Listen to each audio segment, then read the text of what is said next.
Welcome to day 2 of our 21 days of renewal. Again, just a quick reminder, if you haven't already, you can download our prayer guide, dayspring.com.au/21 days. It will help you understand the why, the what, and the how of why we're doing this 21 days of prayer and fasting together. Yesterday, we kicked off our 21 days together with a cry of repentance and salvation. And today, we are continuing our ascent together, reading and praying through Psalm 121, which says this: I lift up my eyes to the hills. Where does my help come from? My help comes from the Lord, the maker of heaven and earth. He will not let your foot slip. He who watches over you will not slumber. Indeed, he who watches over Israel will neither slumber nor sleep. The Lord watches over you. The Lord is your shade at your right hand. The sun will not harm you by day, though the moon will not harm you by night. The Lord will keep you from all harm. He will watch over your life. The Lord will watch over your coming and your going, both now and forevermore. This psalm reminds us that even though we are no longer of this world, we are still well and truly in the world.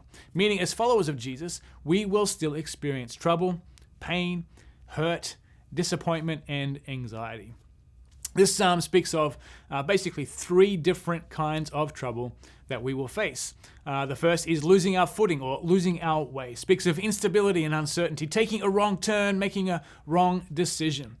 Second kind of trouble is heat stroke, exposure to the sun, which speaks of being worn out, worn down from life. Speaks to illnesses we may suffer, physical pain, all those kind of things. And the last thing is exposure to the moon, which is a kind of a weird reference for us in our day and age, but it's reference to what the ancient writers called moonstroke, kind of like sunstroke, but moonstroke, and it speaks to mental and emotional stress.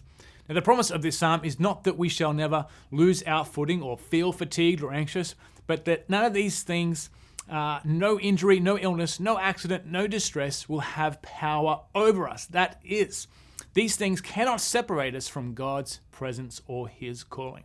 One commentator writes, on every page of the Bible, we can't escape from the reality that faith encounters troubles. There isn't the faintest suggestion that the life of faith exempts us from difficulties. What it promises is preservation from all the evil in them. In the words of Jesus, in this world you will have trouble, but none of the troubles you encounter have any power to get between you and God, to dilute His grace in you, and to divert you from the will He has for you. Yes, we will face trouble, pain, loss, persecution, disappointment. But Jesus also says, do not let trouble get into your heart. All the water in the oceans cannot sink a ship unless it gets inside of it. And likewise, all the trouble in the world can't sink us unless it gets into our hearts, unless it gets inside of us. In times of trouble, the question this psalm asks of us is who or where do we turn to? What is our source of strength? From where do we draw help from? Does my strength come from the mountains? Now, at the time this psalm was written, the mountains would have been filled with shrines to other gods, idols in the high place. So in effect, we are asking, does my help come from the world? Does it come from my own wisdom, my own strength, my own ability? Are there false stories and idols in my heart that I have placed my hope and confidence in? In the end, a look to the hills for help, for rescue, only ends in disappointment. Our life as Christians is one of going to God. We travel the same ground that everyone else walks on. We breathe the same air. We drink the same water. We shop in the same stores. We are citizens under the same governments, under the same rules. We pay the same prices for groceries, for petrol, for bread, for milk. We fear the same dangers. We are subject to the same pressures and anxiety. The difference is that each step we walk, each breath we breathe, we know we are preserved by God. We know we are accompanied by God. We know that we are ruled by God, and therefore, no matter what doubts we endure or accidents we experience, the Lord will guard us from evil. He will guard our life. God is our protector, our refuge, our confidant and confidence, and He is at work to keep trouble from getting inside of us. That is the promise of this psalm. A God that doesn't sleep, a God that doesn't slumber. The Lord is our help, the maker of heaven and earth. He is watching over us.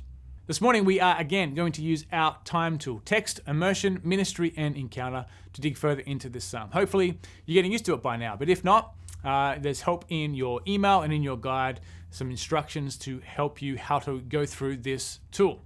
I would encourage you also to finish your day by reading this psalm again. Read the psalm in the morning, use the time tool, and then finish your day by reading this psalm again. And as you do, reflect on all the times you needed help throughout your day. Who did you turn to for help? Did you turn to the world? Did you turn towards your own strength? How did that play out? What happened? Or did you turn to God? And what did He say? How did He move? How did He bring help into that moment? As you become aware of how God has helped you, I would encourage you to write down how God might now be asking you to provide help for those around you.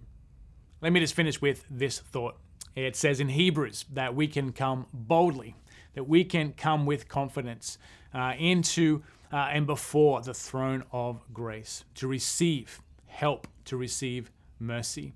And quite literally, it says there to come before the throne of grace to receive well-timed help. And I pray that whatever it is that you are facing this day, this week, this month, that you would be aware of the well-timed help that has been made available for you as you come into the presence of God. May you live today and each day aware of God's presence. May you live each day aware of the resources that have been made available to you. And may you be a recipient of God's well-timed help. And may you be a conduit of God's well-timed help being brought into this world. Bless you. We'll see you again tomorrow.